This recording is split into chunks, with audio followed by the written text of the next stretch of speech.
For my Arizona Cardinal fans, this one would be for you for sure. Look at that.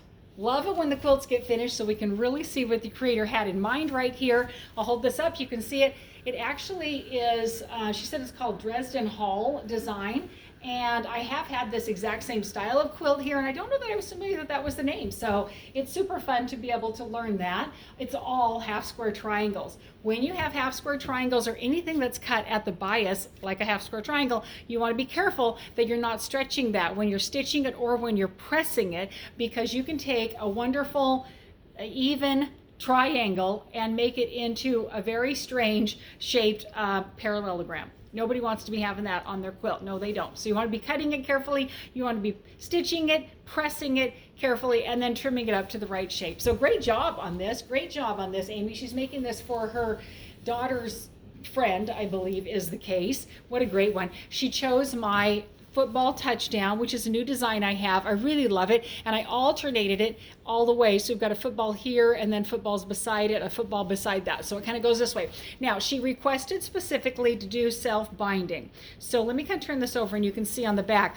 When I'm doing self-binding, I don't know if this shows on the better on the back or the front, what you're going to do is remove the basting, and then I kept the stitches in a little bit so that you're able to get another cutting board, cutting mat, between the backing and the batting fabric right here, so you can trim the front and the batting equal to each other, and then trim the back about 3/4 inch more than that. You'll fold that over twice and stitch it, and that's how you're going to make your self-binding. You're going to use the backing as the binding and pull that over right here. She needed to have a backing. She'd come from out of town to bring this to me, and I said, you know what, I have a variety of backings, and we went out. Look at how perfect is that. Look at how perfect. It has that wonderful magenta, burgundy color of thread right here.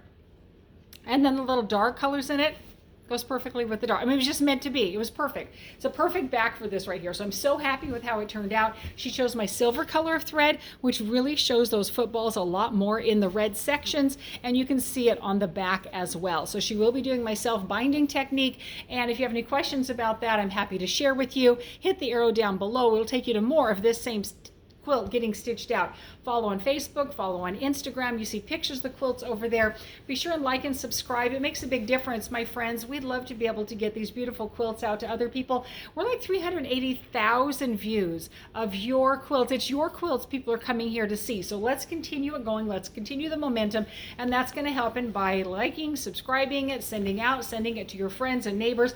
This quilt is not that heavy because we're using my lightweight batting. I have a lot of batting. I'm happy to help you with that as well.